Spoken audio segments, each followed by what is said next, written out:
প্রত্যেকে বাঘ ছুটে এসে একজনকে ধরলো। 15 জন লোক আমরা সবাই গেলাম, দেখি মানুষটা গিয়েও আমরা পাইনি। আমার জীবনে আমি বোধহয় 100 উপর দেখা পড়ে গেছে। 100 বেশি বাঘ দেখেছেন? দিকে ফেলিস।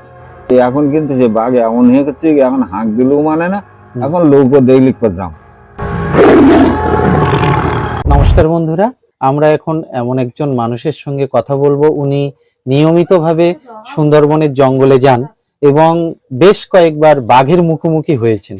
তো এই ঘটনাগুলো সম্পর্কে ওনার মুখ থেকে আমরা সরাসরি প্রথমে জেনে নেব আপনার নাম। সুন্দরবনের জঙ্গলে আপনি নিয়মিতভাবে যান এবং বেশ কয়েকবার বাঘের মুখোমুখি হয়েছেন। আপনার সামনেই অনেক দুর্ঘটনা ঘটেছে, বাঘের আক্রমণ ঘটেছে। তো সেই ঘটনাগুলো সম্পর্কে যদি বলেন। আমরা 5খান লোক কাঁকড়া ধরতে গিয়েছিলাম। যাওয়ার পরে আমরা ওই এক জায়গায় ছিলাম, থাকার পরে হাড়িয়াহানি বলে একটা জায়গা আছে। আচ্ছা। পীরখালি বলা। ওখানে আমরা চাপিয়ে আছি।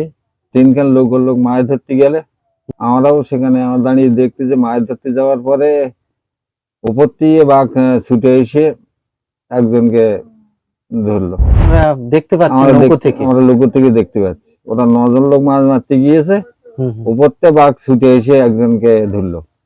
এরা হাঁকাহাঁকি বাড়ি বাড়ি করেও কাটাতে পারেন। তাকে নিয়ে চলে গেলে তখন আমরা বেয়ে গিয়ে ওই লোকে তুলে নিলাম।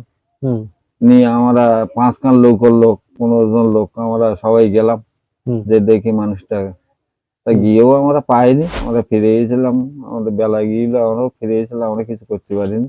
মাছ ধরা মানে খেপলা জালেই মাছ ধরছিল? খেপলা জালে ও নেমে মাছ ধরছিল। ওখানটা আমরা তুলতে পারি না, আমরা চলে এলাম। এই লোকগুলো যেগুলো জ্ঞান হয়ে গেছে তাদের লোক ওই তুলে ধুবি টুবি আমরা। জ্ঞান হারা বলতে ওই বাঘের দৃশ্য দেখে সে মানে ওই লোকগুলো তো যে যেখানে পড়ে গেছে, ওদের আর হাঁটার ক্ষমতা নেই, আতঙ্কে। এখন আমরা সব তুলে টেনে তুলে দিয়ে ওই লোক তুলে লোক আনলাম, মানে ওদের জ্ঞান ট্যান ফিরিয়ে ওদের যে 60 লোক ছিল তাদের দিয়ে আমরা ওদের বাড়ি পাঠালাম, যে তোমরা এবার বাড়িতে যাও। গিয়ে আপনারা আসেননি? আপনারা জঙ্গলের ভিতরে? জঙ্গল আছে যা, সেই তো সেই আল্লাহ। তা ওদের যারা সেই ছিল তাদের বাড়ি বাড়ি দিয়ে আমরা আবার জঙ্গলে থাকলাম। থেকে আমরা মাছ কাঁকড়া মারলাম। আর মাছ কাঁকড়ার তুলনায় বাঘ তো ও আমার জীবনে আমি বোধহয় 100 উপর দেখা পড়ে গেছে। 100 বেশি বাঘ দেখেছেন? দিকে ফেলিস। যে কিভাবে যায়, কিভাবে সে আছে, ও তো আর বলার কিছু নেই। 100 উপরে ছাড়া নিচে আমি আমার বোধহয় জীবনে আমার দেখা পড়েছে। ইদানিং তো এই বেশি দিন না একটা আবার দেখলাম এই মাছ কাঁকড়া মারতে গিয়ে। তাই তো জঙ্গলের কাঁকড়া ধরতে গিয়ে মানে কি দেখলেন? হেঁটে যাচ্ছে। মানে কতটা দূরে? বেশি দূর না, আমাদের ছাড়া ওইরকম 30-40 হাত দূর দিয়ে হেঁটে যাচ্ছে। তারই মাঝখানে আমাদের মাছ কাঁকড়া ধরতে হলো। ভয় লেগে আপনারা ফিরে আসেননি? না, ভয় লেগেছে, ভয় হচ্ছে, কিন্তু ভয় থেকেও কি করবো, আমাদের তো ঘন্টা দন বইতে হবে, ওই যাই দুটো রোজগার তো করতে হবে। এই অবস্থায় করে ওই জীবনটা যায় করে নির্ভর করতে। বাঘের কথা কি হলো, বাঘ সাপ কুমির ও জঙ্গলে কয়েকশো দেখা হয়েছে, ওর কোনো আমাদের ঠিক নেই। আর আমাদের জীবনে যেটা যখন দেখি সেখানে সেটা আমরা ওখানেই মনে থেকে মুছে ফেলে আমরা চলে আসি। বাড়ি এসে আবার সবাইকে যদি বলি কোনে কি ঘটেছে, তাহলে বাড়ির থেকে একটা সমস্যার সম্মুখীন হয়েছে, যার জন্য আমাদের অনেক কিছু চেপে রেখে সমস্যাটা মেটেছে। কাঁকড়া ধরার সময় তো খালের ভিতরে অনেকটা নিচুতে থাকতে হয়, দুই দিকে উঁচু থাকে। এবার উপরে কখন কিভাবে হবে সেটা তো কিছু বলার নেই। বাঘ আসতে পারে সেটা আপনারা আগের থেকে কোনো অনুমান পাওয়া যায়। বাঘ এমন একটা জিনিস, একটা বিড়াল যেমন ধারে কাছে হেঁটে আইলে পাওয়া যায় না, বাঘটা অত বড় ওয়েটের জিনিস, জঙ্গলের ভিতরে হেঁটে যখন আসবে তুমি বুঝতেই পারবে না যে বাঘ আসছে। কোনো আওয়াজ শব্দ কিছুই পাওয়া যাবে না। অত বড় জীবটা পাঁকের উপর দিয়ে, গাছের মধ্যে, পাতার মধ্যে হেঁটে আসবে, কোনো শব্দ তুমি পাবে না। আপনি তো দীর্ঘদিন জঙ্গলে যাচ্ছেন, আগে শুনেছি বাঘকে একটু হাঁক দিলে বাঘ সরে যেত, আগে, কিন্তু বর্তমানে বাঘ হিংস্র হয়েছে। আগে যে দিন ছিল বাঘ কিন্তু কোনোদিন লোকগত জাম টানতো না, যে আমার একটা ভয়, আমাদের একটা এ ছিল যে আমরা যখন মালে মাছটা নামতে জঙ্গলের ভিতর নামবো সেই সময় আমাদের একটা যে আমরা লৌকোয় আছি, আমাদের আর কোনো ভয় নেই।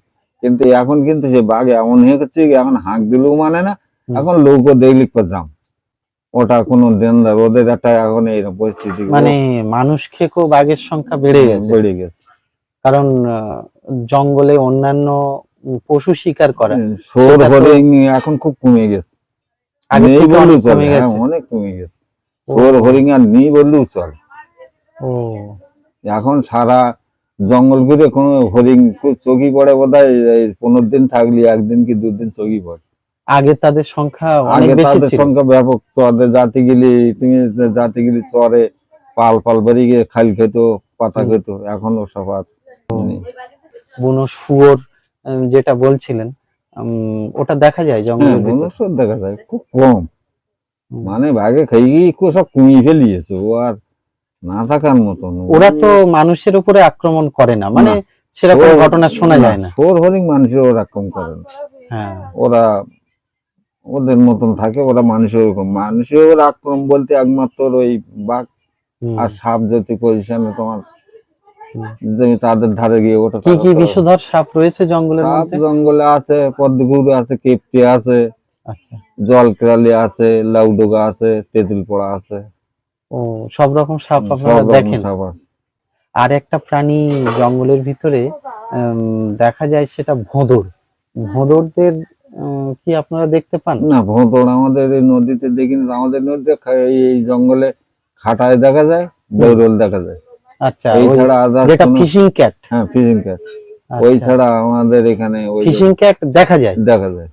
আচ্ছা, আর ভোঁদড় তো আমাদের ফিশিং ক্যাট মানে আগে কি একটু কম দেখা যেত, ইদানিং একটু বেড়েছে ফিশিং বেড়েছে। ক্যাট।